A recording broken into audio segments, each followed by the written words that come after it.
நீ தானே ஸ்கூட்டி வேண்டான்னு சொன்ன. இப்போ வந்து கேட்குற? வண்டியை பல்லவன் கிட்ட கொடுத்துட்டேன். வானத்தை இருந்துட்டு நம்ம பாண்டியை பார்க்கறதுக்காக கடைக்கு வராங்க. அங்கே வந்து சுற்றி முத்தியும் பார்த்துக்கிட்டு இருக்காங்க. என்ன பாண்டி, எனக்காக வாங்கினல அந்த வண்டி எங்கே அப்படின்னு சொல்லிட்டு கேட்கவும், அதை நான் பல்லவனுக்கு கொடுத்துட்டேன் அப்படின்ற மாதிரி சொல்லிடுறாங்க. இதை கேட்டோடனே வானத்துக்கு பயங்கர அதிர்ச்சியாக இருக்குது.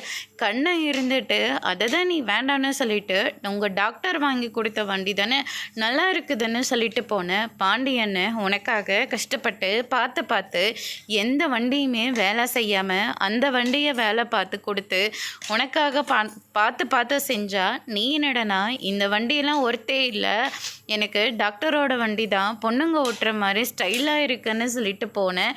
ஆனால் இப்போ என்னடனா இங்கே வந்து வண்டியை பற்றி கேட்டுட்ருக்க அப்படின்னு சொல்லிட்டு கண்ணு ஒரு பக்கம் சொல்லிக்கிட்டு இருக்காங்க. இல்லை பாண்டி, அது வந்து எனக்காக வாங்கினதா, நீ எனக்காக பல்லவனுக்கெல்லாம் கொடுத்த.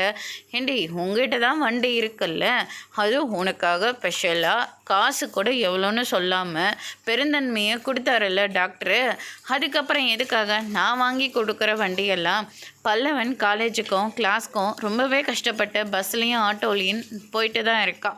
அதனால தான் அவனுக்கு அந்த வண்டி யூஸ்ஃபுல்லாக இருக்கும்ல, அதனால் நான் அந்த வண்டியை அவனுக்கு கொடுத்துட்டேன். அதெல்லாம் முடியாது, எனக்கு அந்த வண்டி வேணும் அப்படின்ற மாதிரியும் சொல்லிட்டு இருக்காங்க. நீ நினச்சி ஒவ்வொன்றா சொல்லிக்கிட்டே இருப்பேன், நீ சொல்கிற மாதிரியெல்லாம் நான் கேட்கணுன்ற எந்த அவசியமும் எனக்கு இல்லை அப்படின்ற மாதிரியும் சொல்லிடுறாங்க. அதோட பிரம முடிச்சிருக்காங்க.